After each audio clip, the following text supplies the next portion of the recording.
இடம்பொருள் நேயர்களுக்கு வணக்கம். ஸோ இன்றைக்கி பார்த்திங்க அப்படின்னா இப்போ இந்த பாக்கியலட்சுமி சீரியலை பார்த்தா இப்படி ஒரு கேரக்டர் உலகத்தில் வாழ முடியுமா அப்படிங்கிற மாதிரி தான் இருக்குது. எல்லா சீரியல்லையுமே சில கேரக்டர்ஸ்லாம் பார்த்தா கொஞ்சம் நமக்கு ஒரு வித்தியாசமாக இருக்கும். இப்படிலாம் நிஜ வாழ்க்கையில் இருப்பாங்களா அப்படின்ட்டு. தமிழும் சரஸ்வதி உள்ளது கோதையை பார்த்தா எனக்கு அப்படி தோணும் சில சமயத்தில்.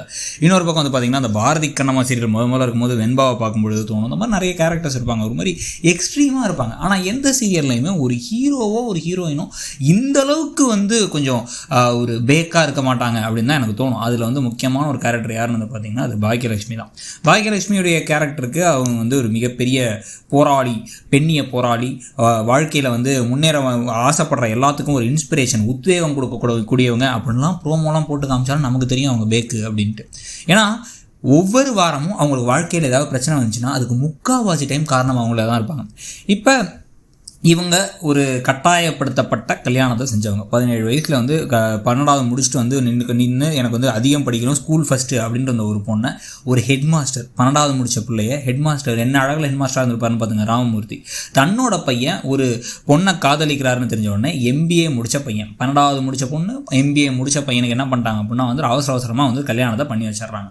சரி, ஓகே, ஒரு 5-6 வருஷம் வயசு டிஃப்ரென்ஸ் இருக்கவங்க 2 பேத்துக்குள்ளார அப்படின்னு சொல்லி பார்த்தோம் அப்படின்னா அந்த லாஜிக் படி பார்த்தீங்கன்னா ராதிகாவுக்கு பாக்கியாவோட வயசு ஜாஸ்தியாக தான் இருக்கணும். ஆனால் அப்படின்னு காமிக்க மாட்டாங்க நமக்கு. அது இங்கே ஒரு குதர்க்கமான லாஜிக்கல் மிஸ்டேக். நம்பர் அப்படின்னு எடுத்துட்டாலே பாக்கியலட்சுமியில் பிரச்சனையாக தான் இருக்கும். அங்கேருந்து ஆரம்பித்து அதுக்கப்புறம் அவங்க வாழ்க்கையில் பல கஷ்டங்கள் துன்பங்கள்லாம் பட்டதுக்கு பிறகு விடிவு காலமாக அவங்களுக்கு இருந்த முதல் விஷயம் என்ன அப்படின்னா கோபி உங்களை விட்டுட்டு போனது தான். கோபி ஒரு அஃபேரை வச்சுருக்கா. அதே சமயத்தில் இவங்க அந்த விஷயத்தெல்லாம் கற்றுக்கிட்டு தெரிஞ்சுக்கிட்டு இவங்க என்ன பண்ணுறாங்க அப்படின்னா ஒரே அடியாக அடித்து டாட்டா பை பை அப்படின்னு சொல்லிட்டு டிவோர்ஸ் இவங்களும் கொடுத்துட்றாங்க. டிவோர்ஸை கொடுத்ததுக்கு பிறகு செஞ்சால் தான் ஆச்சரியமான விஷயம். இவங்களுக்கு ஒரு தாய் இருக்காங்க, இவங்களுக்கு 3 குழந்தைங்க இருக்காங்க. இவங்களுடைய தம்பியோடைய ஒய்ஃப் தனியாக இருக்காங்க. ஏன்னா தம்பி ஆக்சிடெண்ட்டில் இறந்துறாரு. தம்பி ஒய்ஃபை பார்க்கவே இல்லை. டிவோர்ஸ் ஆனதுலேருந்து அவங்க அம்மா அந்த பக்கம் வரவே இல்லை, அம்போன்னு விட்டாச்சு. இப்போ என்ன பண்ணுறாங்க அப்படின்னா தன்னோட மாமனார் மாமியார்கிட்ட கூட இருந்துக்கிட்டு மாமியார் எவ்வளோ கேவலமாக திட்டினாலும் மாமியாருக்கு சமைச்சு போட்டு கூட இருந்து பார்த்துக்கிறாங்க. இவங்க சம்பாத்தியத்தில் எழில் வேலைக்கே போகிற மாதிரி நமக்கு தெரியல. வேலைக்கு போனாலும் கையில் காசு வருதான்னு நமக்கு ஒன்றும் புரியல. செடியன் பார்த்தீங்க அப்படின்னா அவரை பார்த்தா இப்போ தான் காசே கொடுக்க ஆரம்பித்தார். அதுக்கப்புறம் பாதி நேரம் அவரோட பிரச்சனையே பெரும் பிரச்சனையாக இருக்குது. இதில் இப்போ இந்த வீட்டுக்கு சம்பாதிச்சு எல்லா காசையும் பென்ஷன் பணத்தை ஒருத்தர் எடுக்காமலே கையில் வச்சிருக்காரு. எப்பயுமே கேட்டாலும் பென்ஷன் பணம் உள்ளே இருக்கும். 3 லட்சத்துக்கு மேலே பணம் இருக்குன்னா வேறு சொல்லிட்டு இருந்தாங்க ராமமூர்த்தி. ஸோ சம்பாதிச்சு பணத்தையும் கொடுத்துட்டு திட்டும் வாங்கிட்டு இங்கே உட்காந்துக்கிட்டு இருந்துட்டு இப்போ என்ன பண்ணாங்க அப்படின்னா செடியனுடைய குழந்தைய திருப்பி ஜெனிக்கிட்டே கொடுத்தாங்க. சரி, ஓகே, அது கரெக்டான விஷயம் தான். நமக்கே தோணுச்சு தாயை பிள்ளைகிட்ட பிரிக்க வேணாம், ஒரு லீகல் ப்ரொசீடிங் வேறு போயிட்டுருக்கு, டிவோர்ஸ் கேஸ் போயிட்டுருக்கு அப்படின்ட்டு.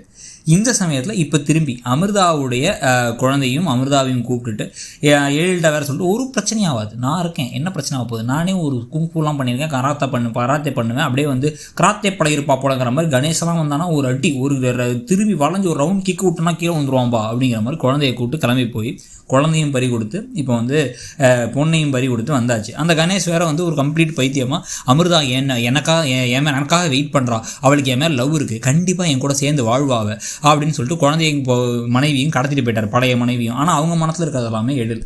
இப்போ நான் இந்த சமயத்தை இதை வீட்டில் கேட்கும் பொழுது என் வாழ்க்கையில் நீ ஏதாச்சும் உருப்படியாக பண்ணியிருக்கியா, எதை கேட்டாலும் நான் பண்ணாத நான் சொல்லுவேன், நீ நான் பண்ணுறேங்க. சில சமயங்களில் நீ பண்ணுறது ஏதோ குருட்டாம் போக்கில் கரெக்டாக அமைஞ்சிருது. மற்ற நேரம்லாம் பார்த்தா இந்த மாதிரி தான் ஆகிடுது.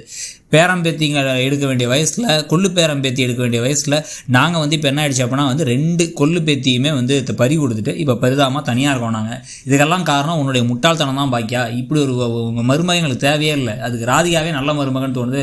எவ்வளோ இருந்தாலும் அறிவோடு நடந்துப்பா. அதனால் ராதிகா கோபி நாங்களாம் ஒன்றா இருந்துக்கிறோம். இந்த வீட்டுக்கு வர காசை வேணால் நாங்கள் கொடுத்துறோம், நீ கிளம்பி போயிடுவோம். உங்கள் அம்மா கூட இருந்துட்டு தனியாக இந்த இட்லி வடை ஏதாச்சும் போட்டு நீ பொழைச்சிக்கோ. எப்படியும் பிஸ்னஸையும் பண்ணுற மாதிரி தெரில. ஒரு ஹோட்டலுக்கு அட்வான்ஸ் கொடுத்து அந்த ஹோட்டல் அப்படியே அம்போன்னு வேற விட்டு ராஜி கதிர் கல்யாணத்தை பண்ணி வச்சுட்டு இருக்க. இப்படி ஒரு அறிவிலியான பேக்கான ஒரு பொண்ணு வேணாம்பா அப்படின்னு துரத்தி விட்டுட்டு வெறும் ராதிகா கோபி இதுக்கப்புறம் எழில் வாழ்க்கையை காமிச்சா கூட பரவாயில்ல, இந்த பாக்கியலட்சுமியை காமிக்காதீங்கப்பா, பாக்கியலட்சுமி சீரியலுங்கிற மாதிரி தான் நம்மளை கடுப்பேற்றுறாங்க.